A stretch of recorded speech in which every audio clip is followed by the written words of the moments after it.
哇，发现一双好鞋哎！我的天，这双鞋要300多万。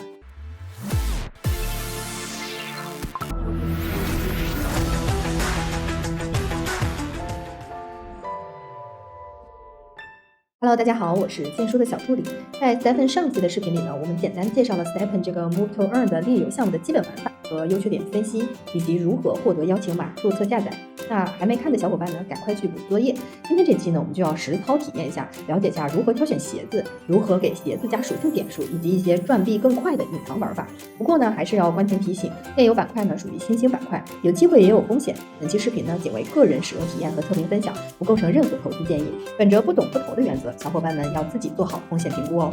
那今天的视频呢，主要包含2个部分。第一部分呢，我会具体的演示新玩家如何入门，包括挑选鞋子、加属性点数，以及如何让挖矿效率更高。那第二部分呢，我会介绍不同方案下的一个回本周期以及隐藏的玩法。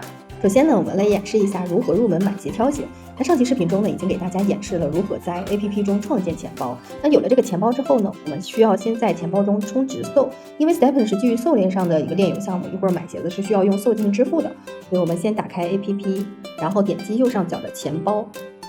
可以看到钱包中是有2个账户的，一个是 Spending 消费账户，一个是钱包账户。这里呢需要点击 Wallet 钱包账户，然后输入之前注册时候的6位数密码。好，可以看到钱包的账户呢是支持 SOL、GST、GMT 和 USDC 这些代币的。那如果要充值 SOL 呢，我们需要点击 SOL， 然后呢点 Receive。那这个地址呢就是账户的一个接收地址。然后呢，我们需要从交易所当中购买 SOL， 然后再从交易所把币转到这个地址当中。关于如何购买 SOL 并提现到钱包的教程呢，我们之前录制过币安注册以及买币提币的教程，这里就不演示了。不懂的小伙伴呢，可以去看这一期视频。那我们接着讲，当你的 SOL 到账之后，要如何从钱包账户给它导入到消费账户才能去买鞋呢？这里面我们还是要点击 SOL， 然后可以看这里面有一个 transfer， 也就是转移，你可以把它转到消费账户，然后也可以把它提现转走。那这里面呢，我们需要转到消费账户，点击 to spending， 然后可以看到这里面有一个 from wallet to spending， 然后呢，我们的币选择的是 SOL， 然后这里要填入金额。我给大家举个例子，比如我转0.1个 SOL 到我的消费账户，然后选择 confirm transfer， 然后可以看到它会收一点点的0.000005的 SOL 的一个手续费，大概不到1分钱，还是非常便宜的。然后我们点击 confirm， 大概2分钟左右，我们的 SOL 已经从钱包提到消费账户了。那有了 SOL 之后呢，我们就可以去购买鞋子了。那可以看到 APP 界面中下方是有4个图标的，然后我们点击购物车就可以看到所有的一个鞋子购买的页面。然后来简单讲一下这个页面。首先呢 ，sneaker 就是所有的运动鞋。然后呢，因为租的功能还没有开启，所以这里面我们只能进行购买。之前我有说过，鞋子分为4种，有 walker、jogger、runner， 然后还有 trainer。那不同的鞋呢，又分为不同的等级，有灰鞋就是 common 的鞋，然后还有 uncommon 的绿鞋。那我们如何进行筛选呢？可以看到这里面有一个筛选的按钮，我们点击这里，然后呢点击 sneaker， 然后可以看到我们可以去选择鞋子的种类，然后以及鞋子的等级。比如我想买一双 jogger 的鞋，然后买一双绿鞋 uncommon 的，然后呢我想买一双别人已经升好级，等级是5的，然后 mint 的次数是2次的。那我们就可以在这个界面进行筛选，然后确定之后就可以看到这个价位从低到高的一个排序。地板价呢现在是46 SOL， 然后呢我们可以在这里边再去选择最低价、最高价，还有最新挂单的。除了可以筛选鞋子呢，上一期我也介绍过，获得鞋的第2种方式就是买鞋盒。那鞋盒也是分为5个不同的等级的。那如果我们要买一双普通的鞋盒，我们就可以点 shoes box 以及 common， 然后选择 confirm， 可以看到下面就有各种各样的不同价钱的鞋盒。然后所有的这些购买呢，都是需要用 SOL 支付的。那可以看到这双普通的鞋盒呢是11.4999 SOL， 然后呢是从这2双鞋mint 出来的。然后如果我们要购买呢，我们就是点击 confirm， 然后进行购买。那除了买鞋呢，我们还可以看到这里面有一个宝石的界面，是可以购买宝石的。上一集我有讲到，每个鞋呢是有4个插槽的，每一个插槽呢都可以去镶钻宝石。宝石呢又分为不同的属性，有 efficiency、luck、comfort， 还有这个弹性的。那每一个属性的宝石呢，会为鞋子的每一个属性去进行加成，而且宝石也有等级。那不同的等级呢，它的功能是不一样的。可以看到2级的宝石现在地板价已经有 6.199 SOL 了。那同样购买的话，也是需要用 SOL 进行支付的。那介绍完整体的界面之后呢，我们再来讲一讲如何挑选鞋子。这里呢有3个技巧给到大家。那第一个技巧呢是，如果我们选择的是一双普通的 common 灰鞋，那我们尽量要选效率加弹性大于等于14的。那如果是一双绿色的 uncommon 的鞋子，那我们就要选效率加运气加弹性大于等于40的。那在价格差不多的情况下呢，我们尽量要选择属性好一点的鞋。那这一块我们怎么样去看效率、弹性和运气的值呢？给大家举个例子，比如我们点开这个 Walker 地板价的鞋子，然后呢向上滑，可以看到 attributes 下面是有4个值的，分别是效率、运气、舒适度以及弹性。那这里面最重要的2个值呢，就是第1个和第4个，也就是效率和弹性。效率呢会影响你产地的一个速度，那 R 呢会影响你修鞋子的时候的消耗。那只有让 E 更大 ，R 消耗的更小的时候，我们的净收益才会最大。所以这里面我们要让1和4这2个值相加，当它大于等于14的时候，这双鞋子就相对来说是比较好的。那可以看这双鞋的话是4.9加4，大概就是8.9，那这个值没有超过14，所以这双鞋呢就性价比就不是很高。可以看一下绿鞋，绿鞋的地板价呢是37.98。同样我们刚才有说技巧呢就是效率加弹性加运气大于等于40，这个是针对绿鞋的。那可以看一下这双鞋的 E 是10.8，然后 Luck 呢是15.8，然后 R 呢是12.5，加起来的话是39点多，应该是不到40的。所以这双鞋呢相对来说就没有那么好。那每次算这个值呢其实是有一点麻烦的，然后这里呢推荐一个社区小伙伴做的一个小程序，大家也可以把这个用起来，叫 Stephen 助手。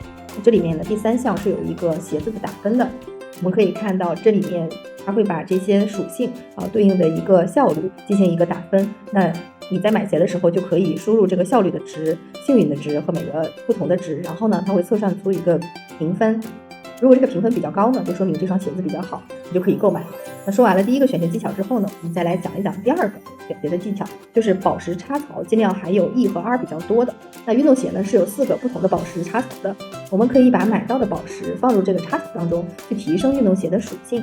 那每次呢这个 sneaker 我们的运动鞋达到50、15、20的时候，都会解锁一个插槽。那后续呢我们可以通过宝石来提高产地的效率。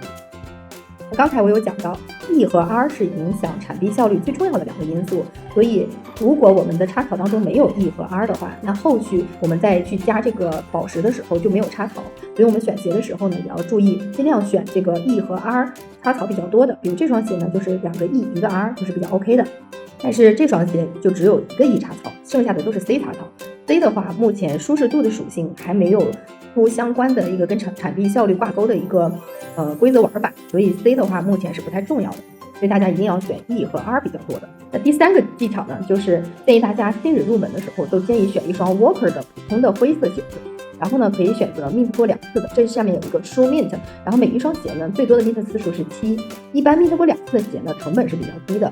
然后另外为什么要让大家选择 Walker 呢？因为走路的鞋难度比较低，容易上手，也更容易坚持下去。而且呢新手刚进来的时候，其实因为对这个游戏规则不熟悉，很容易踩坑的。那我们挑个便宜一点的鞋子呢，可以先用来体验流程，等你会了之后呢，再去买一些绿鞋呀，或者是 Rare 啊，就更高级的鞋，这样的话会给大家节省一些成本。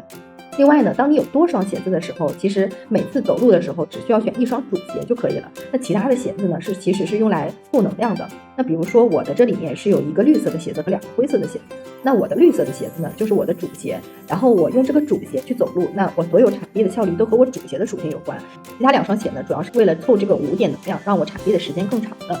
所以当你有多双鞋子的时候，一定要选择一个属性好的作为主鞋，然后其他凑数的鞋呢，可以选择地板价的就可以了。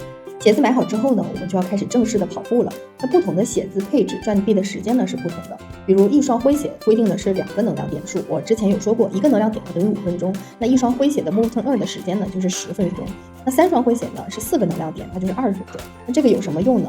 大家需要根据这个 move turn 2的时间来跑，也就是说，当你有能量的时候去跑步是赚币的，当你超过这个时间之后，你再去跑步其实是不产币的。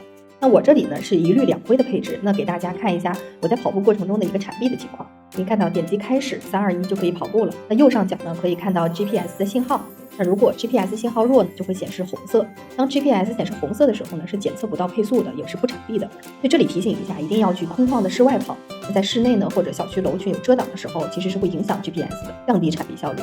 另外呢，我自己亲测的时候是跑步时最好是大摆臂，然后呢将指针维持在这个扇形最中间的位置，那产臂效率呢是最高的。另外要强调一下 Stepn 的一个防作弊机制做的是非常好的，那很多作弊行为其实都是会被检测到的，比如一个人拿多个手机同时绑，或者是骑自行车开车去摇手机，包括连 WiFi 去跑，这种都是会被检测到的。这里面个人主页是有一个 credit， 也就是信用分数的，如果一旦被检测到作弊呢，可能会降低这个信用分，或者直接给你关小黑屋，所以大家呢千万要注意，不要作弊。这里要说一下，当你买了多双鞋需要分开设备去跑的话，那鞋子从一个设备转到另一个设备是需要冷却24小时的，也就是说24小时之内你都无法运动且没有办法产生收益的，所以建议大家呢不要去随便转。那当能量减少到0的时候呢，运动就结束了，这里呢可以点击暂停并保存数据，然后你会看到运动过程中你的一个产臂的情况。Stepn 的一个设计机制呢完全是模拟现实的，所以每次运动完之后呢，这里会看到鞋子的一个磨损。弹性值呢，其实就是影响的这个鞋子的耐久。每双鞋初始呢都有100个耐力值，那每次运动完之后，根据弹性值和能量会减少耐力。那弹性值越高呢，能力减少的值越少。所以这也是为什么让大家选鞋的时候一定要选 R 的值相对大一点的。那耐力少于50%的时候，收益会减少10%。所以建议大家每次跑完步呢，都要像这样把它拉到100，及时的去修鞋。修鞋呢会消耗一些 GST。那修好鞋子之后呢，可以给鞋子升级并分配点数。升级的话呢，是需要在这里面点击 Level Up， 然后呢花费一些 GST， 还有一些时间。鞋子每升1级呢，玩家呢就可以获得4到12个额外的属性点。灰鞋呢是4个点，绿鞋是6个点，蓝鞋是8个点。拿到新的点数之后呢，不要随便加，这里给大家提供几个加点的方案。如果你的鞋是灰鞋子的话呢，按照效率和弹性3:1来加，其他的是不用加的。等升级到9级的时候呢，争取把你的效率加到35，弹性呢加到13。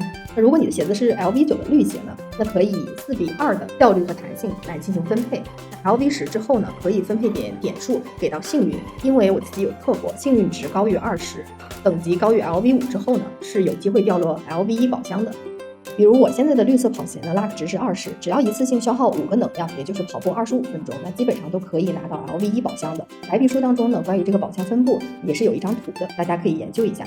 那新手入门的基础操作讲完之后呢，我们再来说一下第2部分，不同方案下的一个回本周期。这里呢，根据不同的资金量给大家配置了3种方案和回本周期。那第一种就是一双灰鞋，这个是推荐新手玩家最建议的一种配置方法。那当你会玩了，并且觉得这个很有意思，希望更多投入的时候呢，那方案2呢建议是一绿两灰，那成本呢大概是5000多 U。那当你更进阶成老玩家的时候呢，那你可以再配置更多的鞋，这个时候呢建议方案3是一绿8灰，那大概是1万多 U 的一个成本。然后这个表格里呢，大家可以看到投入的成本以及升级的这个推荐的级别。灰鞋呢建议升到9级就可以开始进行回本了，那一绿两灰呢建议是19级。那升级的这个费用我这里面也有进行标注。然后大家前期呢可以通过自己跑出来的币去升，那也可以去交易所买一点 GST， 然后呢专门进行升级。这里面的一个方案呢是直接购买 GST 的一个升级的天数，相对来说是比较快的。然后可以看到从这个表格里面，一双灰鞋其实是回本周期最短的，这个我上期也说了。那无论是项目方的设计还是防作弊的机制，其实都是希望用户把更多的注意力放在运动上的，也就是 game 而不是 fun。 那锻炼身体顺便赚点钱是这个项目的一个主要的引导方向，所以呢建议大家可以本着这个初心去买一双灰鞋，然后去监督自己运动。那当然了，除了专门跑赚的方式去回本，其实这个游戏还有很多隐藏的支线玩法可以用来缩短回本周期。这些玩法呢是比较适合有一定资金量的小伙伴。比如第一种是直接炒鞋，大家可以在低价的时候买，在高价的时候卖，这样就不需要运动也能赚钱。但是前提是呢，你需要独特的眼光挑到一双好鞋子，还要在合适的机会去出手。